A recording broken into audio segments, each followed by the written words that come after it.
आपने घर की कुकड़ी का चैनल सब्सक्राइब नहीं किया तो इस चैनल को ज़रूर सब्सक्राइब करें ताकि आपको मेरी लेटेस्ट वीडियोस मिल सकें। अस्सलाम वालेकुम व्यूअर्स, होपफुली आप लोग बिल्कुल ठीक ठाक होंगे। आज मैं बना रही हूँ देगी मटन कोरमा और इसके लिए मैंने लिया है 1 कप ऑयल और उसके अंदर मैं 4 दरमियाने साइज़ के प्याज जो हैं वो स्लाइस करके डाल दूँगी और मैं इसको इतना फ्राई करूँगी कि प्याज जो है मेरे लाल या पिंक कलर के हो जाएँ। तो इसमें मैं जिंजर गार्लिक पेस्ट ले रही हूँ तकरीबन 4 टेबलस्पून्स के करीब, और वो जिंजर गार्लिक पेस्ट जो है वो मैं इसमें रेड हुई हुई प्याज में मैं शामिल कर दूँगी और मैं इसको दोबारा से फ्राई करूँगी तकरीबन 4 to 5 मिनट्स के लिए। और उसके बाद मेरे पास ये मटन मिक्स मटन है तकरीबन 1 किलो के करीब हड्डी के साथ, और ये 1 किलो मटन जो है ये मैं इसमें शामिल कर दूँगी और मैं इसको भून लूँगी अच्छी तरह से तकरीबन 5 to 6। और ये सिंपल से मसाले भी आपको सारे के सारे नज़र आ रहे होंगे लिस्ट में। इसमें है मेरे पास काली मिर्च, सुरख मिर्च और क्लोवंजी, हल्दी पाउडर, और 2 मेरे पास हैं दालचीनी की स्टिक्स, और 2 काली इलायची हैं मेरे पास, और 3 लौंग हैं, और नमक हस्बे ज़ायका है, और सफ़ेद ज़ीरा है मेरे पास, तेज़ पत्ता है तकरीबन 3 अदद या 2 अदद दरमियाने, और इसके अलावा मेरे पास 2 मोटी इलायचियाँ हैं और 2 बड़ी सब्ज़ इलायचियाँ हैं, वो मैं इसके अंदर जो है शामिल कर दूँगी। सारे मसाले इसमें शामिल करके मैं इसको अच्छी तरह से भून लूँगी तकरीबन 5 मिनट के लिए।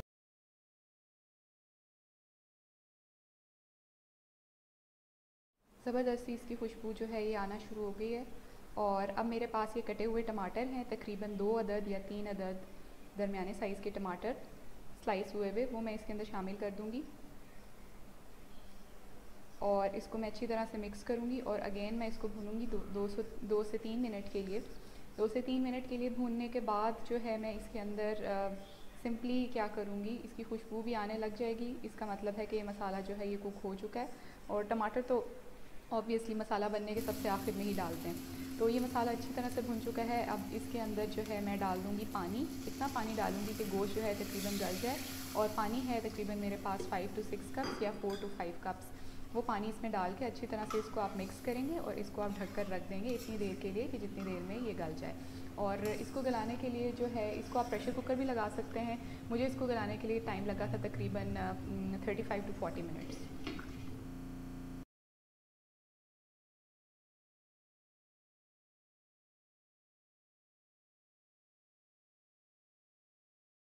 गोश्त का टाइम जो है ये पूरा हो चुका है। अब मैं इसका ढक्कन जो है हटाकर इसको चेक कर लूँगी कि मेरा गोश्त गल चुका है या नहीं गल चुका।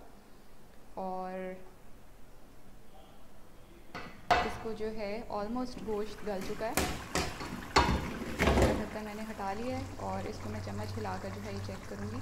मेरे पास 5 से 6 अदद जो है ताज़ी सब्ज़ मिर्चें हैं, ये मैं एज़ इट इज़ डाल दूँगी।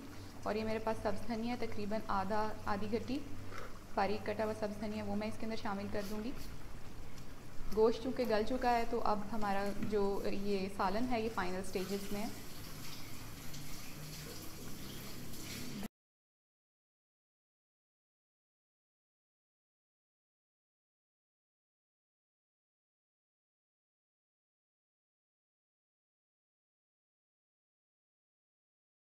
साथ साथ मुझे आपका फ़ीडबैक भी चाहिए कि आपको मेरी वीडियोस कैसी लगती हैं। ज़रूर कमेंट्स में बताइएगा कि आपको मेरी वीडियोस कैसी लगती हैं और क्या इसमें मज़ीद इम्प्रूवमेंट्स हो सकती हैं, और किस तरह की डिशेस जो हैं वो मुझे और आपके साथ शेयर करनी चाहिए।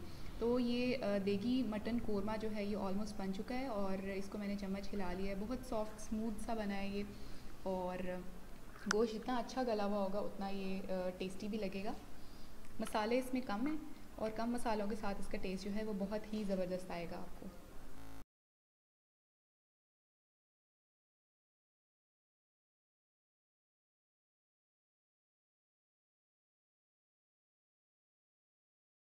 और ये एक मीडियम साइज़ का लेमन है मेरे पास, इसका मैं जूस निकाल कर इसके अंदर डाल दूँगी अच्छी तरह से इसको निचोड़ कर, और मैं दोबारा से सालन को हिला लूँगी।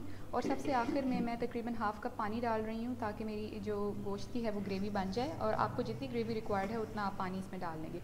तो ये है जी हमारा देगी मटन कोरमा ज़बरदस्त सा जो है बनकर तैयार हो चुका है, और देखें कितना ये खूबसूरत लग रहा है, और खाने में भी उससे भी ज़्यादा मज़ेदार था ये। मेरी फैमिली ने बहुत इसकी तारीफ़ की थी, और ज़रूर आपकी फैमिली भी इस डिश की तारीफ़ करेगी। तो इस डिश को ट्राई कीजिएगा और मेरे चैनल घर की कुकरी को ज़रूर सब्सक्राइब कीजिएगा। अल्लाह हाफ़िज़।